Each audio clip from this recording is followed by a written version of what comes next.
Llevo toda la mañana dándole vueltas a la sección del compendium que vimos ayer y hay algo que me ha dejado helado. A ver, ¿qué? La forma en que conecta la genética con la geopolítica. Es que normalmente son mundos aparte, ¿no? Totalmente. Pero aquí lo presentan como las dos caras de la misma moneda, como un único sistema operativo. ¿Tú también lo ves así? Es que esa es la clave de todo. Totalmente. Siempre hemos tenido las piezas por separado. Claro. Por un lado, pues libros de ciencia pura sobre genética. Por otro, textos místicos, la cábala. Y luego, en otra esquina, los análisis geopolíticos de Oriente Medio. O las operaciones de la CIA, vamos. Exacto. Lo que hacen estas fuentes es ponerlo todo junto y decir, esto no son puzzles distintos, es un único mapa. Y te enseñan cómo se ensambla. Mapa, sí, esa es la palabra. Porque fusiona genética de vanguardia, arqueología, de la prohibida, misticismo, Silicon Valley, filosofía y hasta operaciones encubiertas. Todo en un solo algoritmo. Y no lo presentan como una teoría, ¿eh? Ojo. No, no. Lo presentan como el manual de usuario de la realidad. El que nos habían ocultado. Es que el cambio de paradigma es fascinante. Sugiere que llevamos milenios recibiendo, pues, manuales de partes sueltas de la máquina, ¿sabes? El manual del carburador. El de la rueda, pero nunca el esquema completo del motor. La premisa es que la realidad es un sistema unificado y, lo más importante, es que es hackeable. Y este análisis sería el primer intento de documentarlo entero. Vale, pues vamos a desgranar ese mapa.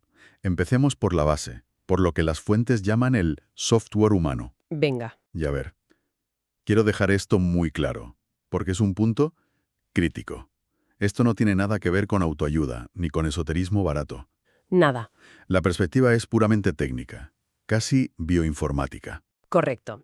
La tesis central que proponen es que nuestro ADN no es un destino inmutable como nos enseñaron. No, es un código fuente. Una interfaz biológica. Eso es. Y como cualquier software, pues puede ser programado y, por tanto, reprogramado.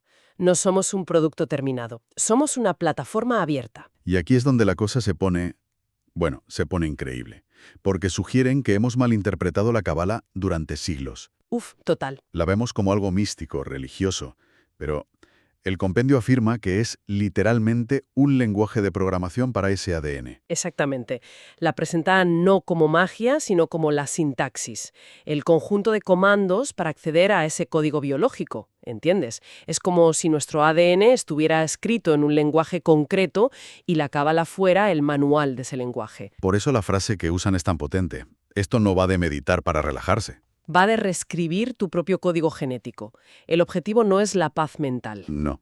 es la activación de funciones latentes. Funciones latentes. El texto habla mucho de lo que la ciencia llamó durante décadas ADN basura, ¿no? Ese 97% del genoma que... Que no sabían para qué servía, Exacto.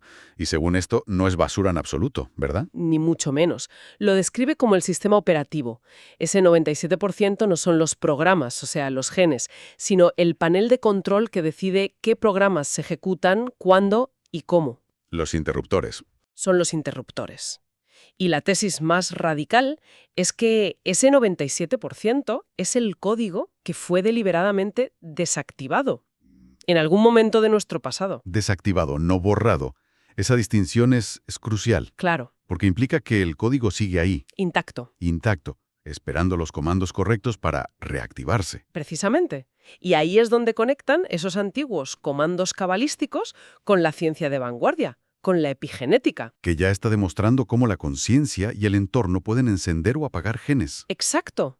Las emociones de alta frecuencia, como la gratitud, no son solo sentimientos abstractos. Según este análisis, son instrucciones electromagnéticas de alta coherencia que interactúan con la antena de nuestro ADN. Y pueden volver a encender esos interruptores. Literalmente. Es como recuperar los permisos de administrador de tu propio sistema biológico. Vale, esto es un cambio de perspectiva brutal, pero nos lleva a una pregunta gigantesca. Si nuestro software fue modificado, si el ADN fue editado, La siguiente pregunta es inevitable. es donde está el laboratorio. ¿Quiénes fueron los programadores? ¿Y cuándo se hizo esa edición en el hardware? Y el compendio apunta con una precisión casi forense a un sitio, Mesopotamia.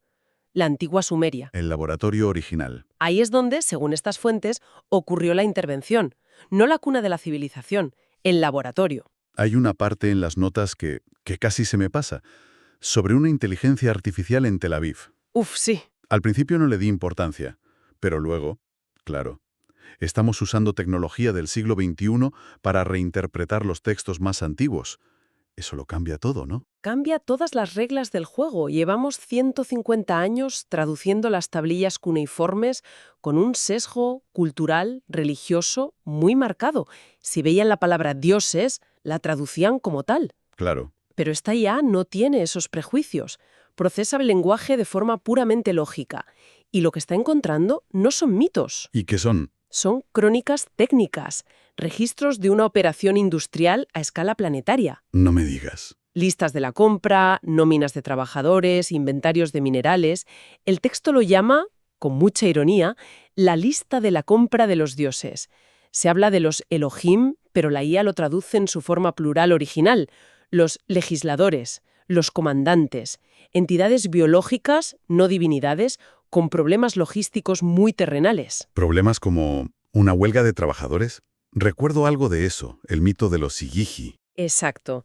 El mito sumerio de la creación del Lulú, el ser mezclado, o sea, nosotros, no habla de un acto de amor divino. Habla de una crisis laboral. Madre mía. Los dioses menores, los Illigi, se amotinaron porque el trabajo de cavar los canales del Tigris y el Éufrates era insoportable.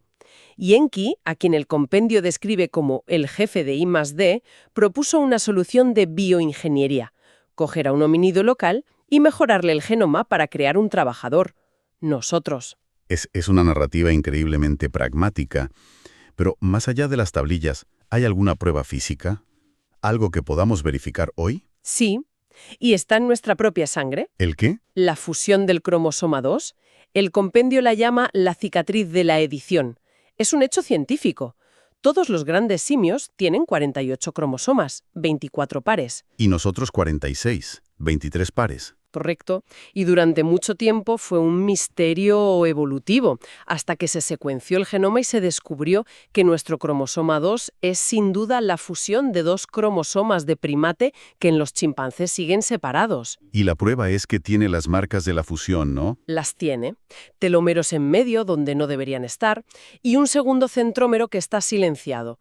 Es una fusión de precisión quirúrgica para que la célula fuera viable. La frase que usan es inquietante.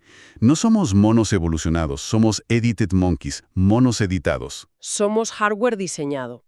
Es una forma muy cruda de decirlo, pero se te queda grabada. Es que es deliberadamente provocadora. Cambia la pregunta de dónde venimos a para qué fuimos diseñados. Y eso nos lleva directos a la tercera capa. La red. Si ya entendemos el software individual y el origen del hardware, tenemos que entender el sistema global en el que operamos, la red. Vale, hemos pasado del individuo al origen y ahora al entorno. Y aquí es donde el compendio rompe con una de las ideas más arraigadas de nuestra cultura, la del progreso lineal. La pulveriza. En su lugar presenta la historia como un ciclo, un bucle. La analogía del servidor que se reinicia. Exacto. Cada cierto tiempo, el sistema se vuelve demasiado complejo, inestable, se satura, y para evitar un colapso total, fuerza un reinicio controlado, un reseteo. Lo del gran reseteo no es una conspiración moderna, es un ciclo histórico recurrente. Y trazan un paralelismo, que es escalofriante, entre el colapso de la Edad del Bronce sobre el 1177 a.C. y el colapso sistémico que sitúan en 2026. Es increíblemente específico. ¿En qué se basa ese paralelismo?